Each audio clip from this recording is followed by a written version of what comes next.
Everyone, ये हमारा second video है इडियम और फ्रेजेस पे।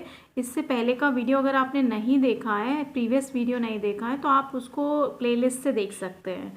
Let's start now. First question is on your screen. Find the meaning of the following idioms given in options. आपको प्रश्न में एक इडियम दिया है और आपको ऑप्शंस में से क्या चुनना है, इसका मीनिंग चुनना है। तो फर्स्ट क्वेश्चन है students, a vexed question. A vexed question आपके ऑप्शंस हैं unsolved dispute, number 2 soluble dispute, number 3 a hard question, number 3 an easy question. Which answer would be correct guys? Your answer would be option number 1 unsolved dispute, यानी कि अनसुलझा विवाद।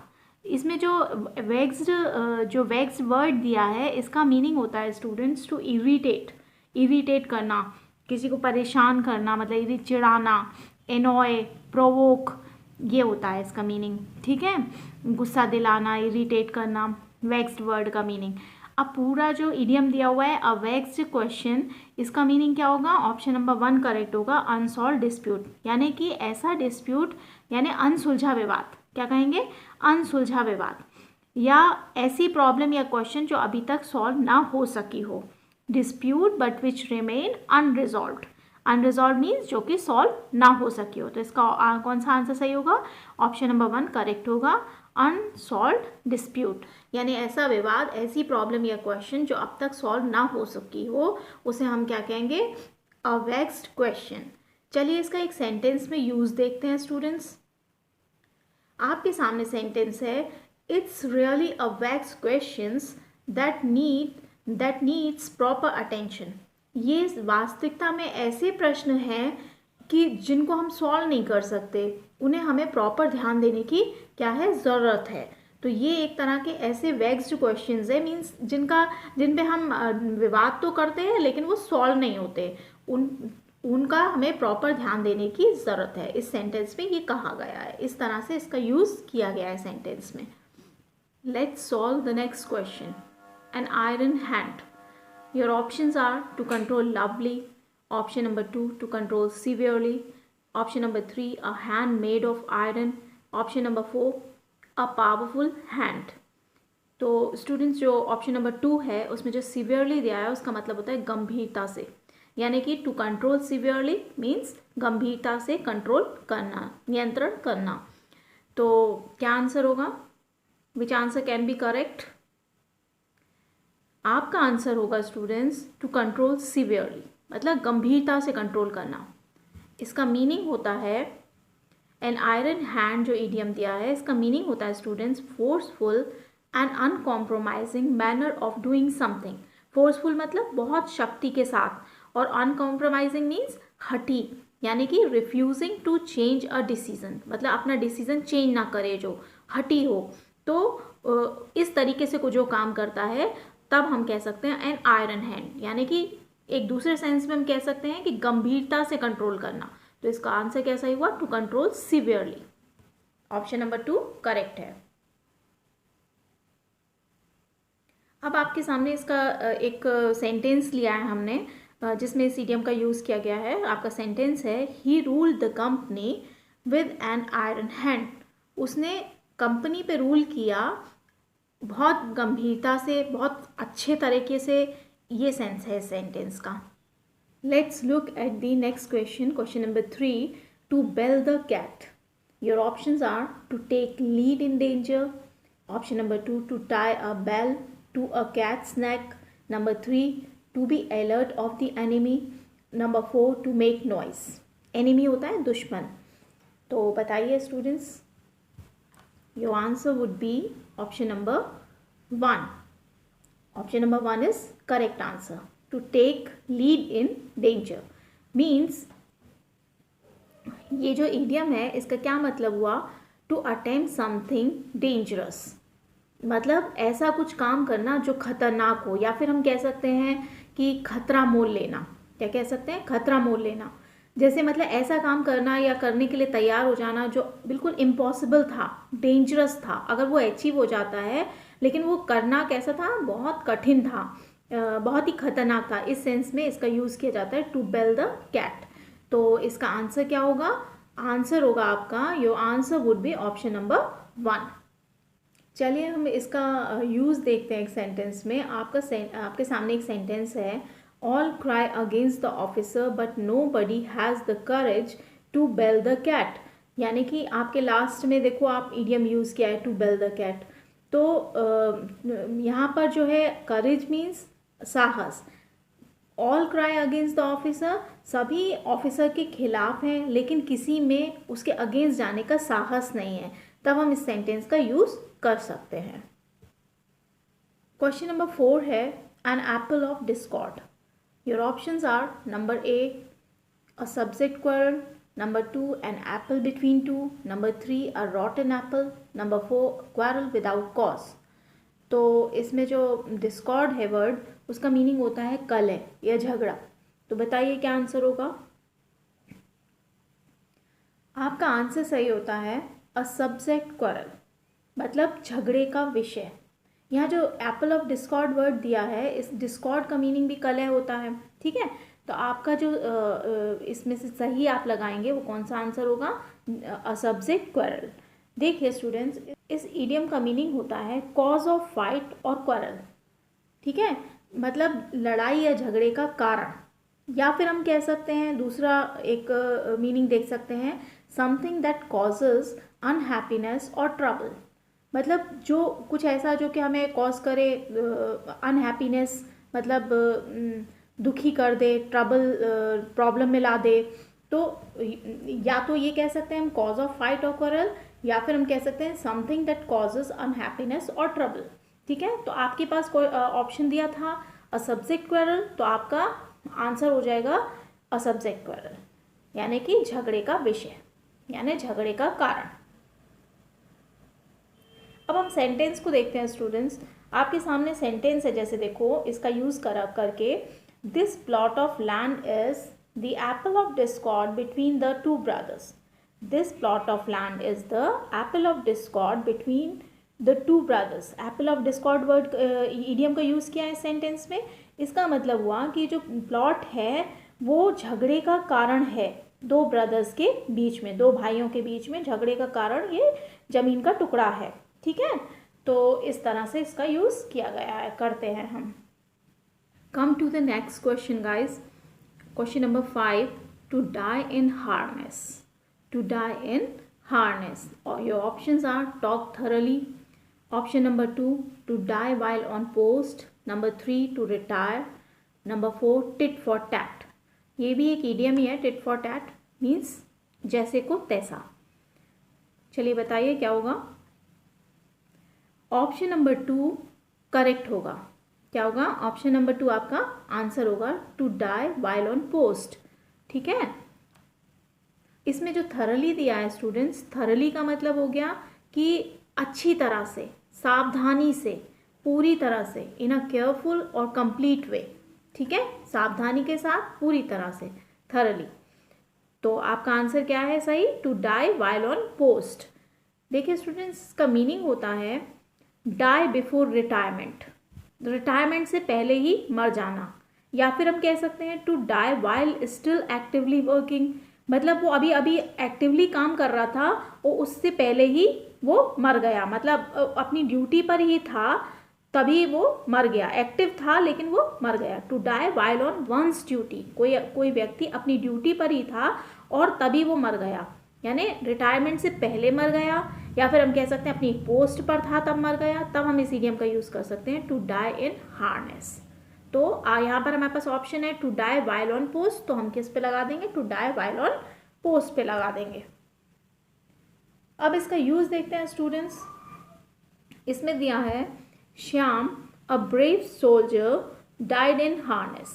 Soldier means सैनिक, ठीक है। श्याम जो है एक बहादुर सैनिक था जो कि ड्यूटी पे रहते हुए ही मर गया, तब हम इस सेंटेंस का यूज करेंगे, Shyam a brave soldier died in harness.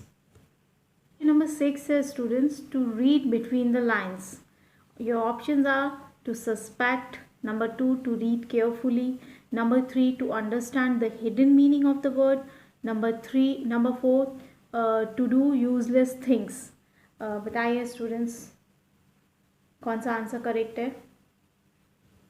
देखिए जो सस्पेक्ट मीन्स होता है संदेह, टू सस्पेक्ट मतलब संदेह करना, तो आपका इसमें आंसर होगा स्टूडेंट्स नंबर 3 करेक्ट होगा। Do understand the hidden meaning of the word. Hidden meaning means छुपा हुआ अर्थ, ठीक है। तो इस सेंटेंस का मीनिंग क्या हुआ, शब्द के छुपे हुए अर्थ को समझे, to understand the hidden meaning of the word, तो यही आपका आंसर होगा। चलिए हम इस इडियम का मीनिंग देखते हैं। To grasp the hidden meaning, to grasp means समझना, द हिडन मीनिंग मतलब छुपा हुआ अर्थ को समझना, या फिर हम कह सकते हैं टू परसीव और detect a hidden meaning. Perceive करना, अनुभव करना, डिटेक्ट करना, पता लगाना, मतलब कोई चीज़ में कोई अर्थ छुपा हुआ है उसका पता लगाना या उसको समझना ही हम क्या कहलाएगा, to read between the lines. चलिए इसका एक यूज़ देखते हैं किसी सेंटेंस में। तो आपके सामने सेंटेंस है, an intelligent person doesn't need detailed instructions, he can read between the lines. क्या दिया है, an intelligent person doesn't need detailed instructions, he can read between the lines. इसका मतलब क्या हुआ, इसका मतलब हुआ एक बुद्धिमान व्यक्ति जो है उसे डिटेल इंस्ट्रक्शन देने की ज़रूरत नहीं है, उसे बहुत ज़्यादा निर्देश देने की ज़रूरत नहीं है। He can read between the lines, वो मतलब जल्दी से सीख सकता है, वो छुपे हुए अर्थ को समझ सकता है, बात को जल्दी समझ सकता है। इस सेंस में, इस सेंटेंस में इस इडियम का यूज़ किया गया है। Question number 7 is to smell a rat. Your options are to smell a bad thing, number 2 to suspect a trick, number 3 to misunderstanding, number 4 to see hidden meaning। क्या होगा answer, option number 2 is the correct answer. To suspect a trick मतलब शक करना, to suspect a trick, ठीक है। Suspect मतलब होता है संदिग्ध, मतलब शक होना, टू सस्पेक्ट में मीन्स कि शक होना। मीनिंग देखते हैं स्टूडेंट्स इसका मीनिंग है बिगिन टू सस्पेक्ट और realise that something is wrong in a particular situation. यानी कि सस्पेक्ट मतलब होता है शक करना या संदिग्ध मतलब शक होना। तो बिगिन टू सस्पेक्ट और रियलाइज मतलब शक करना या अनुभव करना कि किसी पर्टिकुलर सिचुएशन में कुछ चीज़ गलत हो रही है, कुछ चीज़ गलत हो रही है ऐसा शक करना, यानी शक करने के लिए कोई कारण का होना, ठीक है। तो उस सिचुएशन में इस इडियम का यूज़ करेंगे टू स्मेल अ रैट। जैसे इसको और समझने के लिए हम एक सेंटेंस को देखते हैं। जैसे है sentence, when he made that offer I smell a rat. जब उसने मुझे वह प्रस्ताव दिया तो मुझे शक हुआ। जब उसने वह प्रस्ताव दिया तो मुझे क्या हुआ, शक हुआ। मतलब मुझे उम्मीद नहीं थी, मुझे कुछ उसमें गड़बड़ लग रही थी कि मुझे उम्मीद नहीं थी कि वो मुझे ऑफ़र देगा, लेकिन उसने मुझे ऑफ़र दिया तो मुझे उस पर कुछ शक हुआ। इस सेंस में इस सेंटेंस का यूज़ किया गया है। जब उसने मुझे प्रस्ताव दिया तो मुझे क्या हुआ, शक हुआ। तब हम कह सकते हैं, इस इडियम का यूज़ करते हैं smell a rat. Question number 8 है a bed of thorns. Thorns means कांटा, यानी कि कांटों की सेज। आपने एक पिछले वाले जो वीडियो में इडियम पढ़ा था अ बेड ऑफ रोजेस, हमने पढ़ा था उस इडियम को। तो कुछ सिमिलर सा ही है अ बेड ऑफ थॉर्न्स। यहाँ पर कांटों की सेज से मतलब है। अब इसके आपके ऑप्शंस हैं a pleasant situation, number 2 unpleasant situation, number 3 an easy situation, number 4 a bad mode of small thorns. बताइए क्या होगा। Your answer would be option number 2 unpleasant situation. मतलब अनप्लेजेंट सिचुएशन का मतलब क्या हुआ, अनप्लेजेंट मतलब अप्रिय, जो आपको अच्छी ना लगे, खुशी ना दे, ठीक है। सिचुएशन मीन्स स्थिति। या फिर हम कह सकते हैं फुल ऑफ डिफिकल्टीज, कठिनाइयों से भरा हुआ। तो जहाँ हमने पढ़ा था कि बेड ऑफ रोजेस मतलब था खुशियों से भरा हुआ, फुल ऑफ जॉय, ठीक है। यहाँ पर क्या है, फुल ऑफ डिफिकल्टीज, कठिनाइयों से भरा हुआ, अनप्लेजेंट सिचुएशन। तो आपका ऑप्शन नंबर 2 क्या हुआ, करेक्ट हुआ। एक सेंटेंस में इसका यूज देखेंगे स्टूडेंट्स। सेंटेंस है आपके सामने, life is a bed of thorns for the poor. Life is a bed of thorns for the poor, मतलब जो गरीब है उसके लिए जो जीवन है वो कांटों की सेज के समान होता है, उसकी लाइफ में इतनी डिफ़िकल्टीज आती हैं कि उसका जो जीवन होता है वो कांटों की सेज के समान होता है। इस सेंस में इस इडियम का यूज़ यहाँ पे किया है। Come to the next question, guys. Question number 9. By leaps and bounds. By leaps and bounds. Your options are very fast. Number 2, very slow. Number 3, in details. Number 4, aimlessly. क्या होगा? Which answer can be correct? आपका answer होगा students option number 1। ठीक है, इसका meaning होता है option number 1 very fast. क्या दिया है? Very fast. इसका मीनिंग होता है students very fast, rapidly, rapidly भी कह सकते हैं यानी कि तेज़ी से, और क्विकली मीन्स जल्दी से। ठीक है, इस तरह से इसका यूज़ कर सकते हैं। या फिर हम कह सकते हैं बाय वेरी लार्ज डिग्रीज, बहुत ज़्यादा मात्रा में। इस सेंस में हम इस इडियम का यूज़ करते हैं। तो सेंटेंस को देखते हैं हम। जैसे आपके सामने सेंटेंस है, her health is improving by leaps and bounds. मतलब इम्प्रूविंग मीन्स सुधार हो रहा है, हेल्थ मीन्स स्वास्थ्य में। तो her health is improving by leaps and bounds. उसकी जो हेल्थ है वो जो है बहुत ज़्यादा तेज़ी से क्या हो रहा है, उसमें सुधार हो रहा है। इस सेंस में सेंटेंस में यूज़ किया है। एक और सेंटेंस देखते हैं, जैसे कि माई knowledge of English increase by leaps and bounds when I lived in America for a year. जब मैं 1 साल से अमेरिका में रहा तो मेरा इंग्लिश का ज्ञान क्या था, बहुत तेज़ी से बढ़ गया। तब हमने इस सेंटेंस में यूज़ किया my knowledge of English increase by leaps and bounds when I lived in America for a year. ठीक है, नेक्स्ट क्वेश्चन पे आते हैं। ये लास्ट क्वेश्चन है students, question number 10, apple pie order. बहुत अच्छा इडियम है एप्पल पाई ऑर्डर। इसके ऑप्शंस हैं be deeply move by, number 2 grapple with, number 3 perfectly neat and tidy, number 4 beautiful decorated. बताइए, इसमें जो ग्रैपल विद है मीन्स किसी को काबू में करने की कोशिश करना। ग्रैपल का मतलब क्या होता है, किसी को पकड़कर काबू में करने की कोशिश करना या फिर संघर्ष करना उसके साथ, उसको कस के पकड़ने की कोशिश करना। इस सेंस में ग्रैपल का यूज़ होता है। तो क्या आंसर होगा? आपका आंसर सही होता है स्टूडेंट्स ऑप्शन नंबर 3। ठीक है, परफेक्टली नीट एंड टाइडी। इसका मतलब होता है स्टूडेंट्स, इस इडियम का मीनिंग देखते हैं। इसका मतलब होता है, आपके सामने दिया है अरेंज नीटली और परफेक्टली। मतलब बिल्कुल अच्छे से, सफाई से अरेंज होना, बिल्कुल सही तरीके से अरेंज होना, व्यवस्थित होना। अरेंज मीन्स व्यवस्थित होना। तो या फिर हम कह सकते हैं अरेंज नीटली और परफेक्टली और इन परफेक्ट ऑर्डर। मतलब बहुत सफाई से अरेंज होना, एक परफेक्ट ऑर्डर में, एक बिल्कुल सही ऑर्डर के अंदर, एक सही क्रम में, बहुत अच्छे से साफ सफाई से क्रम में व्यवस्थित जब होगा कुछ, तो हम कहेंगे एप्पल पाई ऑर्डर। आपके सामने सेंटेंस है students, the accounts were in Apple pie order. मतलब अकाउंट्स जो थे बिल्कुल नीट परफेक्टली ऑर्डर में थे, बिल्कुल साफ सुथरे सही क्रम से रखे हुए थे। तो हमने इस सेंटेंस का यूज़ किया, the accounts were in Apple pie order. एक और सेंटेंस देखते हैं स्टूडेंट्स, जैसे they found everything in Apple pie order. मतलब उन्होंने पाया हर कुछ एक सही क्रम में, एक साफ सुथरे तरीके से। तब हमने सेंटेंस का यूज़ किया, they found everything in Apple pie order.